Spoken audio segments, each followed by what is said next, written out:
This is the Investor Connect podcast program. I'm Hall T. Martin. I'm the host of this show in which we interview angel investors, venture capital, family offices, private equity, and many other investors for early stage and growth companies. I hope you enjoy this episode. Interested in raising funding for your startup? For your next fundraise, consider 10 Capital Syndicate Platform, an online portal using a special purpose vehicle. The Syndicate Platform allows for online investment and access to over 12,000 accredited investors. Log into the 10 Capital Syndicate Platform to find your next investment. To learn more, go to 10capital.group/SPV. Hello, this is Hall Martin with Investor Connect. Today we're here with Ross Darwin, principal at Owl Ventures. Founded in 2014, Owl Ventures is the largest venture capital firm in the world focused on the education technology market with over $1.3 billion in assets under management. The Silicon Valley firm was purposely built to partner with and help scale the world's leading education companies across education spectrum, including pre-K to 12, higher education, and future of work. Ross, thank you for joining us. Hey, Hall. It's great to be on today. Great. So what was your background before investing in early stage companies? Yeah, so I'm sort of lucky. I actually grew up doing education consulting. So worked with publishers, with school districts, college and universities, helping them sort of with strategic decisions that they were making. I was at a firm called the Parthenon Group, which did sort of a lot of work with those educational clients. Also happened to do some work for private equity clients who were looking at the education space.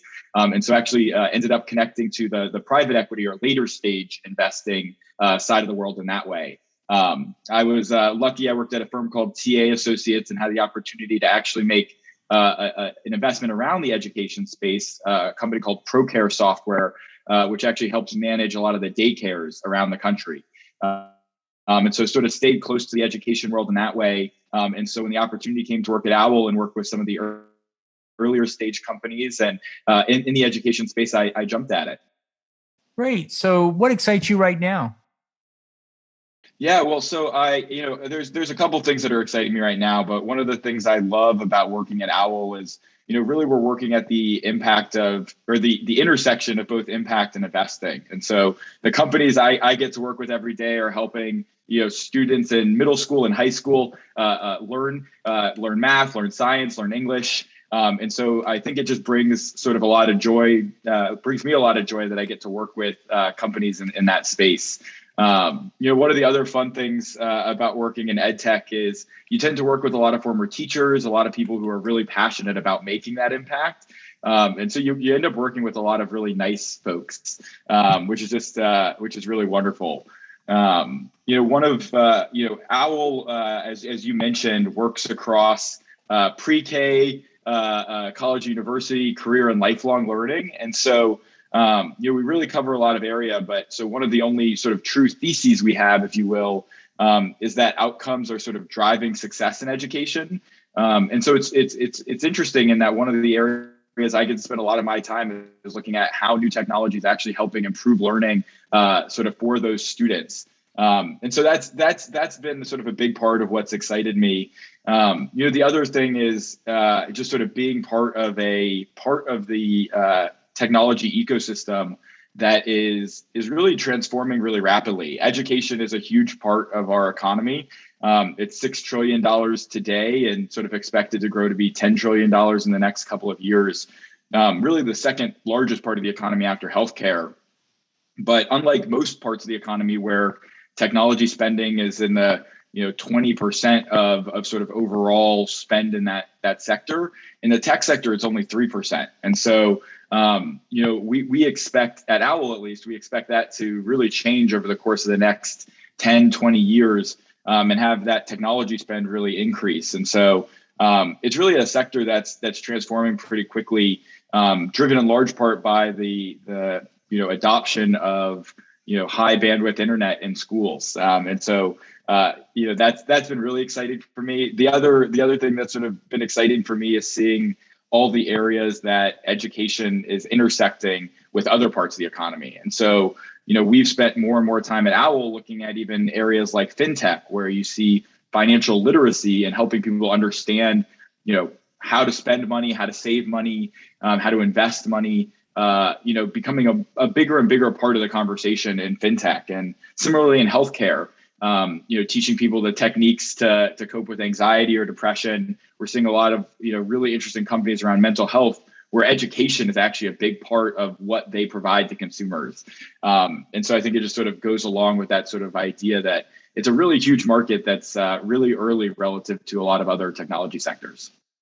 Great. Well, you see a lot of startups and a lot of investors in the ed tech space. What's your advice for people investing in education companies? What do you tell them to do before they write that check?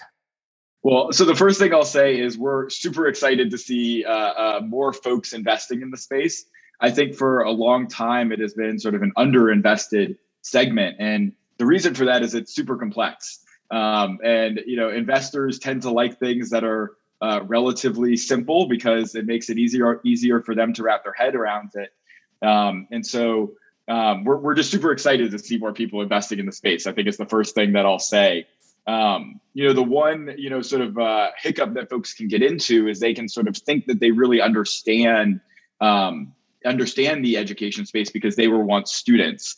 But it's really important to remember just how many stakeholders there are. And it's not just sort of the view you may have had as sort of a student in a classroom. You have teachers, you have the students themselves, but then you also have parents, administrators, and governments who sort of all have different goals and objectives and reasons for sort of their own decisions. And so you really have to balance a lot of different stakeholders.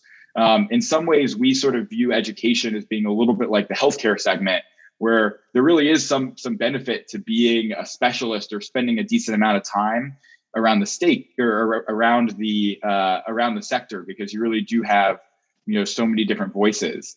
And so the one piece of advice we sort of give to anybody who's looking at investing in the space is to make sure you spend time, talking to teachers, talking to administrators, to really understand sort of how everybody in the system, and to the students themselves, to understand how everybody in the system sort of views whatever it is you're looking at investing in, because there really are a lot of folks around the table.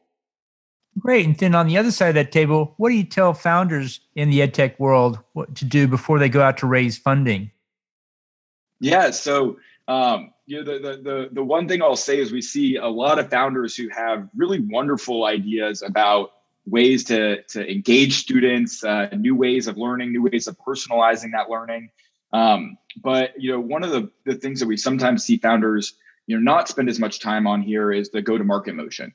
If former teachers, former administrators can have a lot of wonderful ideas about how to sort of increase the quality of education. But to the point we were just talking about, the go-to-market motion can be really hard, and that's true both on sort of a direct-to-consumer side as well as on sort of selling to schools. So from a consumer side, you have the challenge that a lot of at least this is the K-12 and college and university side, but many times there are parents involved in that decision as well if you're going sort of direct-to-consumer, and so you have to deal with sort of threading a needle between attracting parents to a platform, but also attracting students to a platform, which can often be very different messaging that you have to send if you're going direct to consumer. And then when you're looking at the B2B side, one of the big challenges there can be, not only the number of stakeholders, but the fact that there tends to be sort of one big buying cycle every year, right around sort of the start of the new school year. And so really making sure you have a plan on how you're going to sort of go to market is really something we sort of recommend to any founders who are entering the space. Well, let's talk about the state of investing in education. How do you see the industry evolving from here? So we've been really excited by some of the changes in the industry, and I'll talk just about a couple of them here. But one of the big changes that we've seen is a change in access. And this I think is one that a lot of folks will relate to from other industries, but the increased adoption of the internet, sort of increased prevalence globally has really increased folks' access to great learning materials. And so just to throw out a couple examples from our portfolio that I think are sort of fall into this access bucket. One interesting one is Preply, which is a language learning marketplace, and allows language learners from anywhere around the globe to connect to language tutors from anywhere else around the globe. And so if I'm a student here in America learning French, I can connect to a language tutor in France who's a French native, but who knows English and who can teach me. Or I can choose to connect to a language tutor here in the U.S. Who's an English native, but has studied French, and so may understand some of the same challenges I'm facing. But you can sort of get that one-on-one attention, whereas before you may have had to try to find a language school. Another fun one in our portfolio that I think is sort of really great in terms of increasing access is a company called Kidum, which is actually a platform used in over 25% of schools around the country, and is helping students access open educational resources, which are actually curriculums that have been developed by nonprofits, are some of the most effective curriculums out there today, but historically have been sort of in the form of these really challenging to access PDFs, require a lot of paper printing and all of that. And so they're really digitizing that curriculum, adding in sort of more interactive features, including things like tests that are built right into the platform and sort of grade books that are built right into the platform, really making a single platform for teachers. And so really increasing access to some of that great curriculum. In terms of other areas that we spend a lot of our time, personalized learning is really one of the biggest areas. And so this is how can you make learning really sort of individualized for every person who learns at a different level. And so one of the examples I like the best here, and I think is just so interesting, is a company in our portfolio called Newsella, that actually takes articles, whether it be about science, social studies, and re-levels those articles to different reading levels. So if you're a teacher and you want to give out an article on a current event, you can make sure that every individual reader in the classroom can read that article at the level of reading comprehension that they have, that still pushes them, but still then allows them to participate in that broader class conversation about whatever that current event may be, whatever that science topic may be. And so you don't sort of leave learners behind in the same way you might have historically. Just to mention one or two other areas, social learning is another thing that we're paying a lot of attention to here. I think there's a really interesting company, Fiveable, that's working on, actually really interesting because they've hired, a large number of actually high school and college interns who sort of really have that in-classroom experience and are talking about how students are using chat platforms today, like Discord, to actually help their learning. Setting up study sessions with each other on Discord, to hold each other accountable to their study goals. And so we're spending a lot of time thinking about sort of that social learning space. And then we also spend a lot of time thinking about sort of that data piece and how are these startups using data to sort of better measure outcomes. And so I think, I mentioned at the beginning that one of the big theses we have is that educational outcomes and sort of the impact that you're able to have really, I think, drives success in the education market. So if you can prove using our platform, students advance faster, that makes a huge difference in terms of your ability to sell to schools. And so an example of a company in our portfolio that's done that really well is a company called Dreambox, which actually looked at doing double-blind controlled studies to basically prove that students who use their platform to study math can actually move up grade levels much faster than sort of using traditional curriculums. So those are just sort of a couple of the areas that sort of we're spending time and where we're seeing a ton of evolution in sort of our industry. Well, we're coming out of COVID and we're dealing with remote versus in-person learning. And so it seems like a big change is coming up in education.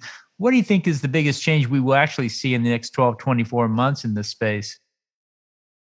I think one of the biggest difference is sort of the biggest differences brought on by COVID is probably that it just made folks, it sort of forced folks to adopt some educational tools. For us, in some ways, it was a real challenge because, we've been investing in education technology for years, but all of those technologies were really designed for in-school learning. And so I think one of the misconceptions, probably a lot of parents and teachers had as they sort of started moving online in the past year was they were using these ed tech tools and maybe were confused why they struggled to use them or why why there were so many technical difficulties. And I think part of the answer to that is these were tools designed to be used in schools originally. And so, our portfolio companies and many others were actually really investing over the course of the summer, both years and throughout the school year to basically recreate their platforms in ways that they were never meant to be used. But the flip side of that is teachers who may historically have shied away from using some of these ed tech tools in the classroom now have seen some of the power of those tools. And so I think sort of the biggest change is that you're just going to there are more teachers who are sort of familiar with the tools and have seen some of the benefits of using them, that we sort of just expect this to lead to a larger acceleration and adoption of many of those tools. And one of the big benefits to teachers as well is, one of the most challenging things about using some of the ed tech tools historically was, sort of teaching the students, basically how to get on them, how to, register your accounts, all of those pieces. And sort of luckily all the students really have been forced in the past year to sort of learn those techniques and tools. And so I think what we expect is just sort of much broader adoption in the next couple of years. So what is your investment thesis for this sector? And in particular, what's your criteria for making a go or no-go decision? So I keep coming back to this because I do think it's a really important thing for any investor in the space to spend time on, is really paying attention to what are those learning outcomes. And so just to give sort of a couple examples of that, in the K-12 space, that may be looking at how does a technology improve student attendance? How does a technology improve student performance on standardized testing? How does a technology improve student mental happiness or well-being? All of those are really important outcomes, but if you can't measure those outcomes, it becomes really hard to convince a school to use their limited funding sort of on that technology. And so one of the biggest things for us is that a company really has spent time, looking at it, looking at and sort of assuring that the technology that they're using is making a difference in the classroom when it's sort of put to that test. Because the classroom is a chaotic and hectic and stressful environment for teachers, and so you really sort of need to be able to prove out sort of those outcomes.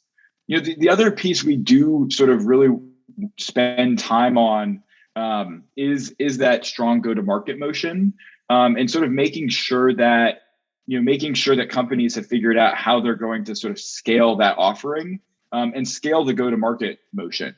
What we do sometimes come across are really wonderful founders and really wonderful solutions, but where they have to spend so much selling the school district, teaching the teachers, teaching the administrators how to use the product, that it ends up being sort of the unit economics just don't make sense. And when you sort of think about how to take impact and drive it at scale across the entire country, you sort of need to believe that there's a business model there that's sustainable in the long term.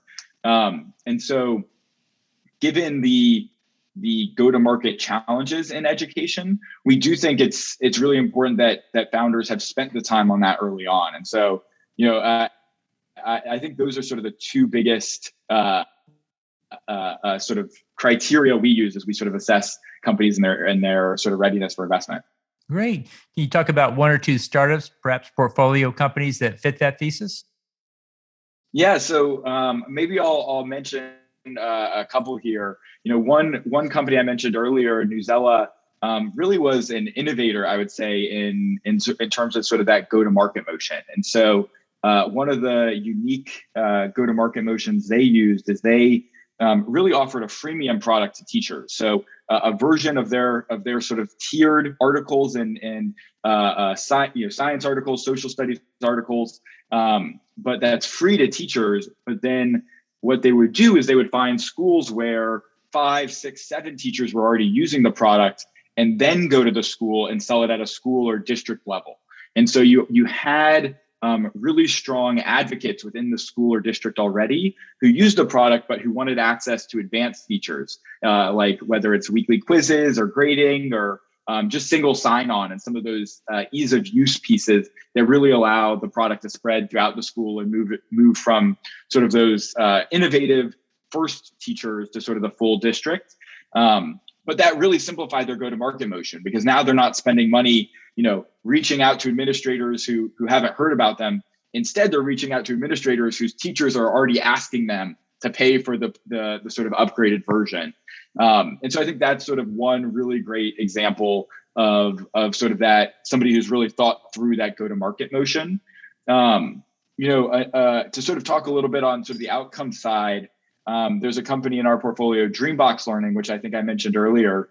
When they sort of look at sort of the outcomes of students who use their software, they can actually show that students grow on average 1.9 grade levels in 1 year when they're sort of using Dreambox compared to the standard. And so when you can show that sort of result to an administrator, that it speaks volumes in that sales process. And so I think that's sort of another, sort of really great example on sort of the outcome side. Another really interesting one on sort of the outcome side that fits that thesis is a company in our portfolio called Hazel Health. And what they do is they're actually a telemedicine provider into school districts, helping school nurses who historically may not have had the ability to sort of provide a child with something like Pepto-Bismol or Advil because it's a medication, but by connecting them with real doctors and sort of getting parents permissions in advance, they're actually able to keep students in school, which is one of the biggest indicators of student success in the long run. And so they can actually go to school districts and show really impressive differences in student attendance before and after Hazel is implemented. And in terms of sort of an interesting go-to-market motion, in many states, there's actually financial incentives for schools to keep students in the classroom. So they're actually financially incentivized for student attendance, among other things. And so, in some ways, Hazel's able to show, hey, by adding us, you actually save money. It may be ROI positive for you outside of even just student learning, which is like one of the best outcomes you can show a school. And so I think that's another really interesting example of having both that outcomes success as well as go-to-market success. Yeah, those sound like great examples there. So what do you think is the main challenge startups in the edtech space face today in launching their business? So one maybe that we haven't touched on yet that I think is worth mentioning is really the challenge of engaging the learner. And so as you sort of think about all the different areas where edtech touches, whether it's teaching students math, teaching them science, English, financial literacy, wellness, one of the biggest challenges all startups face is how do you engage the learner? How do you keep them coming back and make sure they're paying attention? And so, we're always looking for startups that have really sort of, captured folks' attention in sort of a lasting way. And so that's I think one of the biggest challenges in the space. Great. And then what's the main challenge the investor faces today in the education space? So, I think we've talked about a lot of them. I think, one of the big ones is that go-to-market motion. And a part of that we haven't even discussed yet is the challenge, at least in the K-12 and college university side. This is maybe less true in sort of the corporate learning side, but of having a single sales cycle. And so when most of those sales are happening over the summer holidays every year, it can be really challenging. But it puts a lot of time pressure on a very short window of time. And so not only can that be a challenge for an investor if you're looking at investing in September to then guess what's going to happen for the rest of the year, but it can also be a challenge because you then have to decide over sort of the off season how many new salespeople to hire, how many new engineers to hire, and that can be really hard when you're not sort of getting the constant data points of month over month sales in a very long off season. And then maybe one of the other challenges for me at least is it's a segment where it's really challenging to say no to the entrepreneur. The entrepreneurs in the edtech sector, which I talked about earlier, are some of the nicest, most caring, impact-driven people out there. And so when you're talking to 30 companies in the space and you have to say no to 29 of them, it can be really challenging. So just a fair warning to anybody out there, but I'd say those are probably the two biggest challenges. Great. Well, you've talked a lot about a lot of different subsectors in the edtech space. If you had to pick one that you're really excited about, what do you put at the top of the list? One of the areas that I'd say, we're spending the most time these days is really lifelong learning. And part of the reason for that is, the sort of concept that you're going to learn everything you learn in the first, call it 25% of your life, and then go on and do things for the next 75%.